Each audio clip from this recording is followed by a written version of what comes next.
ફરેડી road વિસ્તારના રહેવાસીઓની નગરપાલિકામાં ઉગ્ર રજૂઆત। રાજકોટ જિલ્લાના ધોરાજી શહેરના ફરેડી રોડ વિસ્તારમાં રહેતા સ્થાનિક રહીશોએ ધોરાજી નગરપાલિકા સમક્ષ લેખિત તેમજ મૌખિક રીતે ધારદાર રજૂઆત કરી છે।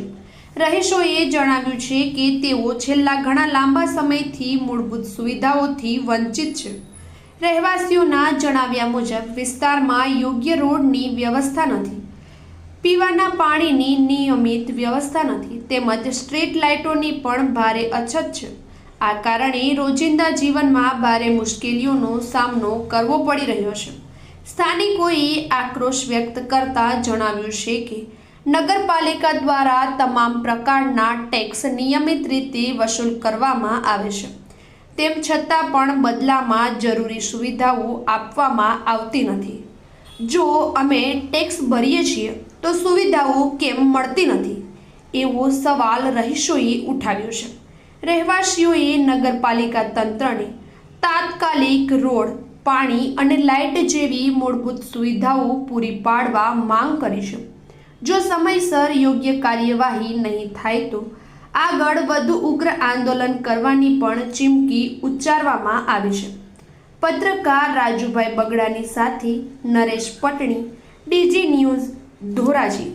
આ પાટોત્સવ અને દ્વિદિવસીય સંત પારાયણને સફળ બનાવવા માટે સંત નિર્દેશક શ્રી પૂજ્ય કલ્યાણમૂર્તિ સ્વામી, પૂજ્ય અક્ષર મંગલ સ્વામી, ધોરાજી સમગ્ર સત્સંગ મંડળના ભાઈઓ બહેનો, યુવક યુવતીઓ, બાળકો બાલિકાઓએ ખૂબ જ જહેમત ઉઠાવી હતી। આ પાટોત્સવમાં જાલણસર, ઉપલેટા, ભાયાવદર, મોટી પાનેલી, મોટી મારડ, જમનાવડ, જલેવડી મંડળના હરિભક્તો પણ મોટી સંખ્યામાં લાભ લીધો હતો। પત્રકાર રાજુભાઈ બગડા સાથે નરેશ પટણી, ડીજી ન્યૂઝ, ધોરાજી। શહેર પ્રમુખ સંજયભાઈ રવિભાઈ મકવાણા આજ રોજ 23 તારીખ 12મો મહિનો 2025ના રોજ અમે ચીફ ઓફિસર સાહેબ પાસે આવેલા રજૂઆત કરવા, આવેદનપત્ર દેવા બાબતે કે અમારા ફરેડી રોડ વિસ્તારમાં પાણી, ભૂગર્ભ ગટર, રોડ અને લાઇટ માટે રજૂઆત કરેલી છે અને વારંવાર અમે રજૂઆત ચીફ ઓફિસર સાહેબને કરી છે। અમારો વિસ્તાર 35 થી 40 વર્ષથી વસવાટ છે અને 35 થી 40 વર્ષથી અમે સાહેબોને રજૂઆત કરી આપી છે કે સાહેબ અમે તમારા દેશના નાગરિકો છે, તમે અમને આ વસ્તુથી શું લેવા વંચિત રાખો છો। તો આજે થઈ જશે, કાલે થઈ જશે, આજે થઈ જશે, કાલે થઈ જશે।